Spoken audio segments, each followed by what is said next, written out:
औरंगजेब आलमगीर जो है नाम वाला वही तो बदनाम है। ये अल्फाज मुगल बादशाह औरंगजेब के ऊपर सबसे ज्यादा फिट बैठते हैं। जिस शख्स की कभी तहज्जुद की नमाज कज़ा नहीं होती थी, जिसके शासनकाल में हिंदू मनसबदारों की संख्या सभी मुगल बादशाहों की तुलना में सबसे ज्यादा थी, जिसने कट्टर मुसलमान होते हुए भी कई मंदिरों के लिए दान और जागीरें दी, जिसने शिवाजी को कैद में रखने के बावजूद मौत के घाट नहीं उतारा, जबकि ऐसा करना उनके लिए मुश्किल नहीं था, जो खुद को हुकूमत के खजाने का सिर्फ चौकीदार समझता था, मगर वह आजकल के चौकीदारों की तरह नहीं था और अपनी जीविकोपार्जन के लिए वह टोपरियां सिलता और कुरान शरीफ के अनुवाद करता था।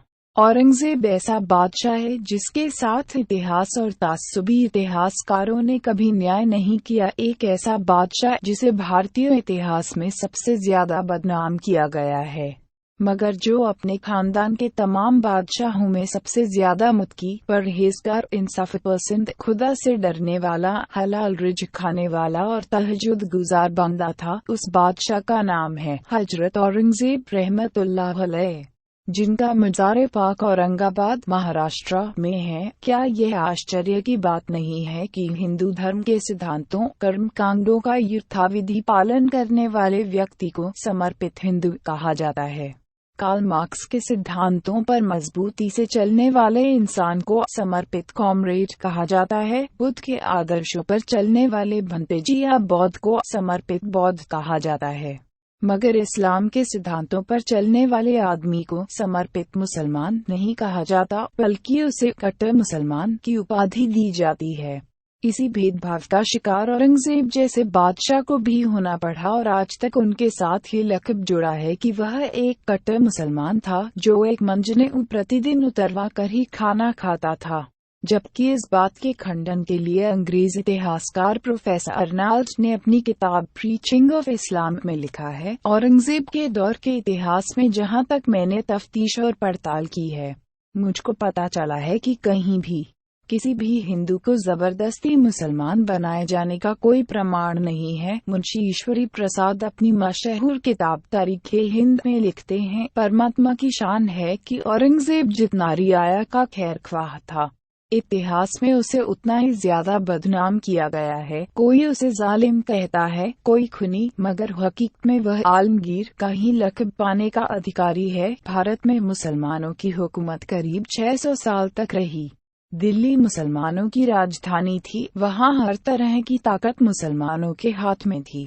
अगर मुस्लिम बादशाह हिंदुओं को तलवार के बल पर मुसलमान बनाना चाहते तो वे सबसे पहले दिल्ली और आसपास के हिंदुओं को ही मुसलमान बनाते, क्योंकि ऐसा करने से उनकी हुकूमत को भी एक तरह से सुरक्षा मिल जाती, क्योंकि आसपास कोई दुश्मन आबादी ही नहीं रह जाती जो हुकूमत के खिलाफ विद्रोह कर सके। मगर यह एक आश्चर्यजनक तथ्य हमें नजर आता है कि दिल्ली और उसके आसपास 50 मील की आबादी हमेशा बहुसंख्यक हिंदुओं की ही रही और वे भी खुशहाल और इज्जत के साथ रहते आए थे। यह बात पंडित सुंदर लाला शर्मा ने गांधी की कुर्बानी से सबक नामक लेख में व्यक्त किया है। औरंगजेब यदि किसी को जबरदस्ती मुसलमान बनाना चाहते तो इसके लिए उनके सबसे बड़े दुश्मन शिवाजी का पोता शाहूजी सबसे आसान शिकार था, जो 7 साल की उम्र में कैद होकर आया था। मगर औरंगजेब ने शाहू जी की परवरिश एक मराठा राजकुमार की तरह की और कभी भी उनके धर्मांतरण का कोई प्रयास नहीं किया, बल्कि उन्होंने खुद व्यक्तिगत रुचि लेकर शाहू जी की शादी बहादुर जी मराठा की बेटी के साथ धूमधाम से की, जैसे कोई बाप अपने बेटे की शादी कराता है।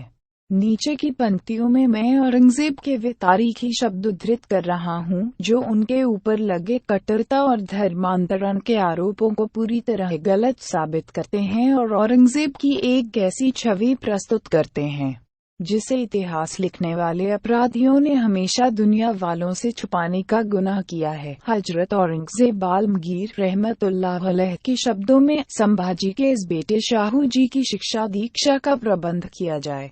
इसके लिए दक्षिण से अच्छे पंडित बुलावा लिए जाएं, उनकी शिक्षा दीक्षा मराठा रीति रिवाजों के अनुसार की जाए और हाँ, शिवाजी की बेगम हमारी कैद में हैं।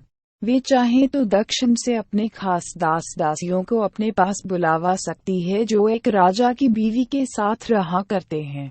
उनको यह महसूस नहीं होना चाहिए कि वे एक मुसलमान की कैद में हैं। शिवाजी ने हमसे ताजिंदगी दुश्मनी निभाई, शायद यही अल्लाह की मर्जी थी, मगर उनके बाद उनकी बेगमों और बच्चों को यह एहसास नहीं होना चाहिए कि हम उनसे भी दुश्मनी रखते हैं। यह बात सारी दुनिया को बता दी जाए कि हमारी दुश्मनी भी सिर्फ शिवाजी से थी, मगर उनके बाद उनकी बेगमों और बच्चों से हमारी कोई दुश्मनी नहीं है। इसके बाद भी अगर कोई व्यक्ति या संगठन औरंगजेब को धार्मिक रूप से कट्टर और धर्मांतरण का जुनूनी कहता है, यही कहा जा सकता है कि वह पूर्वाग्रह से युक्त है। और मैं सोचता हूँ कि शक की तरह पूर्वाग्रह भी एक ऐसा मर्ज है जिसका इलाज हकीम लुकमान के पास नहीं रहा होगा।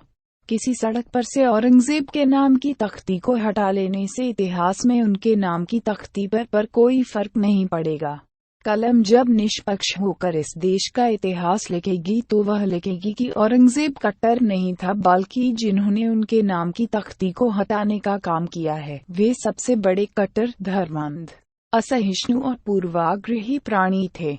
अगर आपको यह वीडियो अच्छी लगी तो इसे लाइक करें, शेयर करें, कमेंट करें और सब्सक्राइब करना मत भूलना हमारे चैनल को।